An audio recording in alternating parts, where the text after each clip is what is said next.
So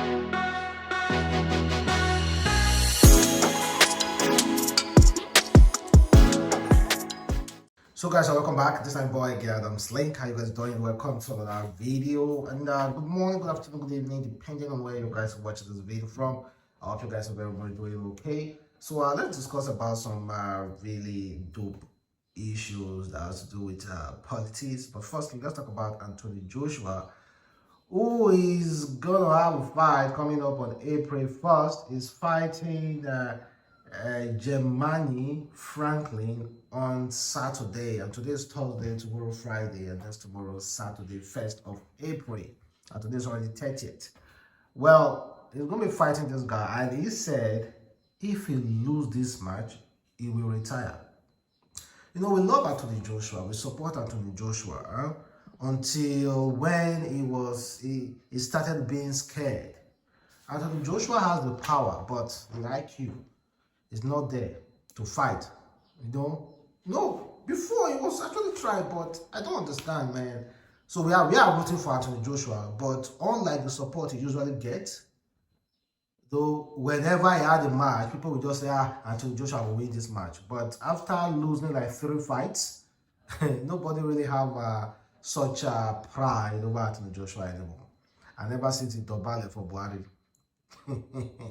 But now, Anthony Joshua recently shared a video wishing Asiwaju Bola Ahmed Tinubu happy birthday. But I honestly think this video is an old video. Asiwaju, I want to wish you a happy birthday and your selfless service to our country, Nigeria. Thank you so much for what you do for all of us. Happy birthday, enjoy your day. I'm wishing you good health, long life, and many more birthdays. And blessing to you and your family and your kids. Take care, and I'll see you. Well, like I've said before, I think that video is an old video. And if we can be realistic, Asiwaju has helped so many people. So many people. And I most definitely think Anthony Joshua is one of all those people who have benefited from his generosity. So, you know, everybody has a way of, has a reason why they are wishing someone a happy birthday. And I think he has helped Anthony Joshua, and that's why Anthony Joshua is wishing him a happy birthday. So we shouldn't wish him bad luck. I do not think that video is a recent video, but all the same, he wished him happy birthday, just like everyone else who want to wish Asiwaju a happy birthday. So now let's talk about the DSS and the federal government. They are warning against those who want to protest. And also the federal government the other day said nothing will stop Buhari from handing over to Bola Ahmed Tinubu. I don't think such a statement should be coming from the presidency, but I understand it's the same party, but I do not think so. Such a statement should be coming out from the presidency, because it's a democracy. Of course, according to INEC, Asiwaju was democratically elected, good and fine, but the issue in court, and what if the court said, okay, no swearing in, no handing over, interim government. So with the DSS now, or with the federal government saying, no, we're going to ignore the court order. We're going to ignore the court order. But if we are honest with ourselves, we are in Nigeria. We are in Nigeria. Honesty, the first thing you should try as much as possible to do for yourself is being honest to yourself. We are in Nigeria, and we have had so much election cases, more than any other country in the world. Election cases. And let's be completely honest, in the presidency level, how many have been won in court? How many? So let me read you some few headlines. DSS said, we won't allow interim government in Nigeria. Tinubu will be sworn in as a president. As president. Well, let me read some few comments. Someone said, where was the DSS when INEC refused to transmit online, transmit only the presidential results simply because we Nigerians collectively rejected APC from the north to the south at the poll despite all their talks on February 25th, 2023. Then someone said, wish to have seen the same declaration for free and safe election. Then they started digging out some pictures of the DSS kids with Bola Ahmed Tinubu. Well, it is all about politics. And the federal government also said, hey, they are going to hand over to Bola Ahmed Tinubu, that nothing will stop it. But such statements should be coming from government, from the presidency, from the presidency that is for all. Just don't give out statements. You know, people talk anyhow. Anybody can just talk in this Buhari regime. Don't just give out statements. Keep doing whatever you want to do. It's not within your right to say you will hand over on, or you won't hand over. You will hand over. The process is already started. Has already started. Everything is already working out well. So, but if there is a court case that say, okay, stop, we must obey the judiciary. So, according to this Twitter, Tinubu Network Organization, they said, federal government banned anti-inauguration protests. Want those thinking of protesting against the presidential inauguration to stop or face the full weight of the law. According to the presidency, it is a total no to anti-inauguration protests, and anyone who tries to the capacity of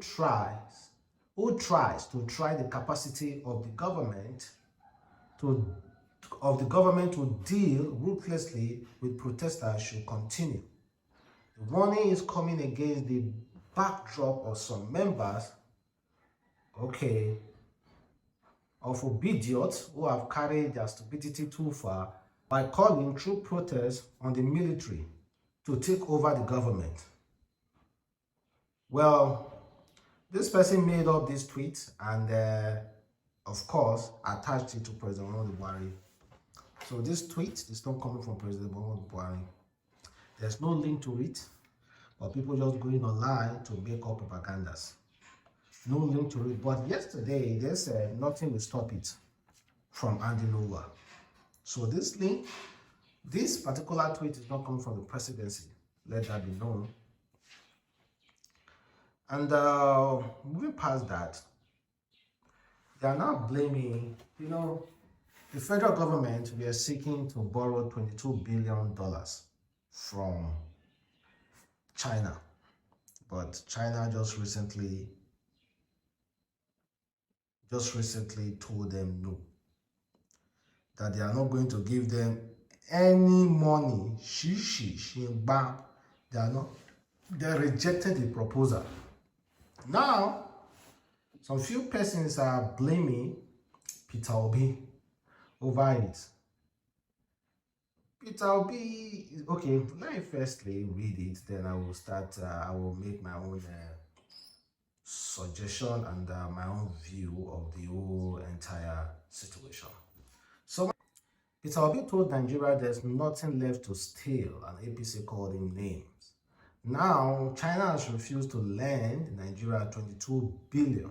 This guy said million, but it's billion. Billion loan request. World Bank and IMF would be next. Something horrible is hovering over Nigeria.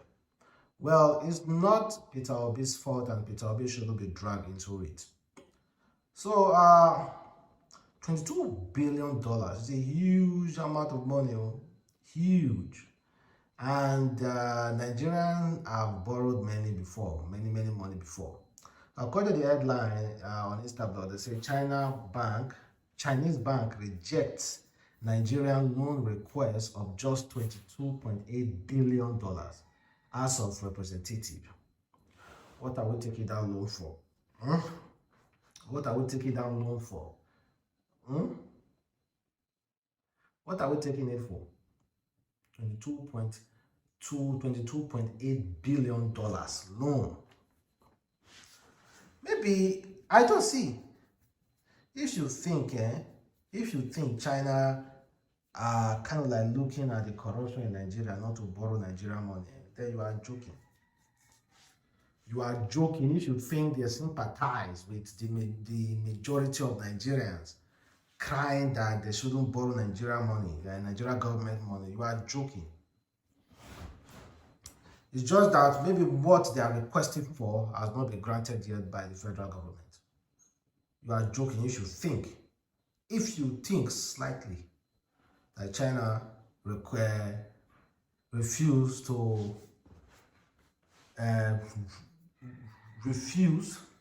agree with that loan request because of you and I. You are joking, guys. They do not give a damn. They care about their country, which every country should do.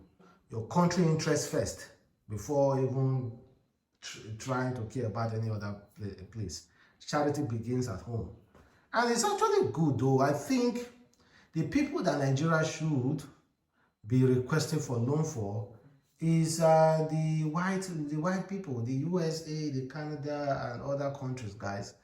Request as much as loan as you want. You know why? Because I believe maybe in the next 30, 50 years, the reparations that Africa are asking from the white, that is amounting to close to $500 trillion, might just clear off all the loans that African nations have collected before. Might just clear off all the loans that African nations have collected before from these white countries. So I don't know any time in history where Chinese people came to Africa to do slave trade, or came to Africa to take their resources. I don't know if there's any time in African history, that we have seen such things. But we know about the others now. So Africa leaders, they have been talking about reparation. In fact, the United States, I think they're even considering paying some black family reparation allowance. So who knows? Maybe you collect them as much, and they might decide to pay, and if you subtract the loans, they will still be owing you many money, even though the African country decide to take $10 trillion loan. By the time it's time to start paying reparation, I believe that there will still be a lot more that they will need to give us, even after subtracting the $10 trillion. Who knows? So don't blame Peter Obi. Peter Obi has nothing to do with that. And speaking of the election, I want us to listen to Femi Falana, or what he said about the whole election and the court case. Although if you listen to him, listening to him will not give you any courage that Peter Obi, or they might even change the election, or they might stop the inauguration. But just to know, and just to be open, and open to suggestion, and learn and expand your knowledge, I think is also good. You listen to him, and know how to control your emotions and the rest. But is it that clear, Senior? And Nigerians are discussing when the status of the FCT, is being, revisited, especially with the position of the former NBA president, that in the past, some presidents had not won the FCT. So does it invalidate their election, the fact that they didn't win the FCT, even though they got 25% majority? No, it doesn't. It's not a requirement that so you must win. What's the status of the FCT in the election, in the constitution as captured? No, today, the courts have ruled that pursuant to Section 299 of the Constitution, that the FCT should be treated as a state. Yeah, that's the law. That's the law today. So it will be different in this coming election? For sure. If a candidate didn't win the FCT? No, you don't have to win the FCT. If you meet the requirement, that is 2/3 of the majority of states in the country. 36 states. You don't have to win it. You don't have to win the FCT? No. Now, what? But as far as the law is concerned, it is too late in the day. One, you cannot disqualify a candidate if you do not file your pre-election case 14 days after the primary election of the political party. Again, the courts have ruled on that. Secondly, if you are not a member of a political party, you can't go to court and urge the court to disqualify a candidate. But are they actually concerned? So the end of this video, there's someone who wrote something about a wiki. This person said, his name is Jafar. He said, I wouldn't wish my worst enemy to have Wike as his or her enemy. Wike has the resistance and fighting spirit of a honey bagger and the tenacity and savagery of a wild dog. You know, those people that were enemy with Wike, the PDP chairman, now is gone. Atiku never saw the election, never saw the presidency again, and I do not know if he's going to come out the next 4 years again. So, you know, you should check generally. And in Rivers State, Wike's person also won the election. You should check generally. Wike has come out victorious. He has come out victorious. He made sure, he also joined among those people who made sure the PDP never saw that presidency. He made sure of that. And again, you know, the EFCC said after May that they will start coming for corrupt politicians. Wike said he's not afraid. He's not running anywhere. If EFCC want to invite him, they should invite him. He's not going anywhere. So guys, thank you very much for watching. Support Adamslink. Have a wonderful day. Stay blessed. I'll catch you next time. Peace.